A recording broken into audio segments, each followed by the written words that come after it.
family, friends, business associates, and other well-wishers turn out in a relaxed atmosphere to celebrate a foreign currency trader, real estate developer, author, and now a mental health advocate, Mr. Femi Fowora, who triumphantly emerged from the shadows of a mental health challenge, depression, which is a mood disorder characterized by persistent sadness.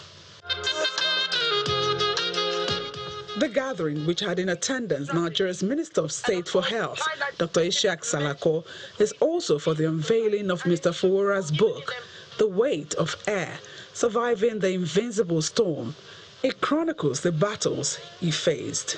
Virtually every family is affected. Highlighting the burden of mental health challenges, a professor of psychiatry, Olayinka Omigbodun, who also shared her past experience with stress-induced anxiety, notes that 1 in 8 people globally have a form of mental health challenge. Usually when there's a mental disorder, there's distress and impairment, and it affects personal relationships, it affects the family, the social functioning, affects education if they're in school, it affects their ability to be productive at work and other important areas of functioning. A very, very difficult thing to do. Congratulating Mr. Fowora on the successful launch of his book, the Minister of State for Health advises Nigerians to be a support system for one another, even as the government continues to do its best in addressing the health needs of the people. And that is why one of the very, very bill that the president signed when he assumed office is the Mental Health Act, which elaborately dealt with how to address the mental health of Nigerians. We have since created a desk. We are on our way to creating a mental health department. We are strengthening our psychiatric hospitals. We have integrated mental health issue into the primary health care.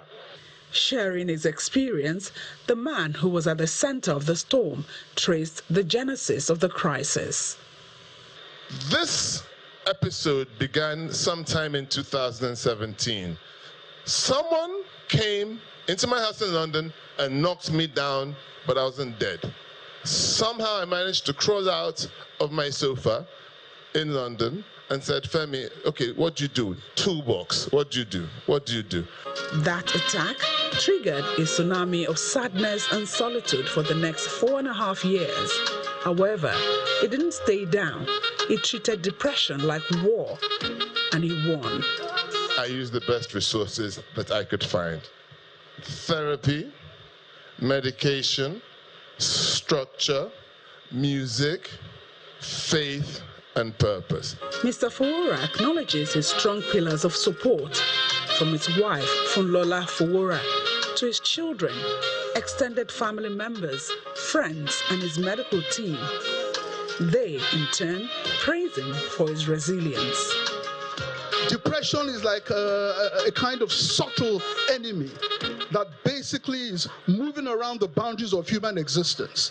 And he had to resist it with his willpower, because the basis of human character is willpower.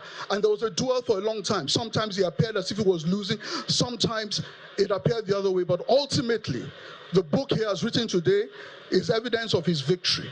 I am so proud. It's unbelievable how open he is about this. In our generation, it's not a thing to be talked about that you have a mental health issue. I'm so thankful for my father for being able to so eloquently put his words out there and voice how he feels on a matter that isn't spoken about. I'm very proud beyond words. It was a difficult time, but in all of it, there's always light at the end of the tunnel. So I'd advise that whoever is going through this, they should talk about it and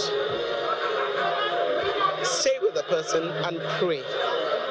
The book, The Weight of Air, Surviving the Invincible Storm, is available on Amazon. It seeks to break the stigma surrounding mental health and inspire hope and healing. Yomi Otaigbe Channels Television News.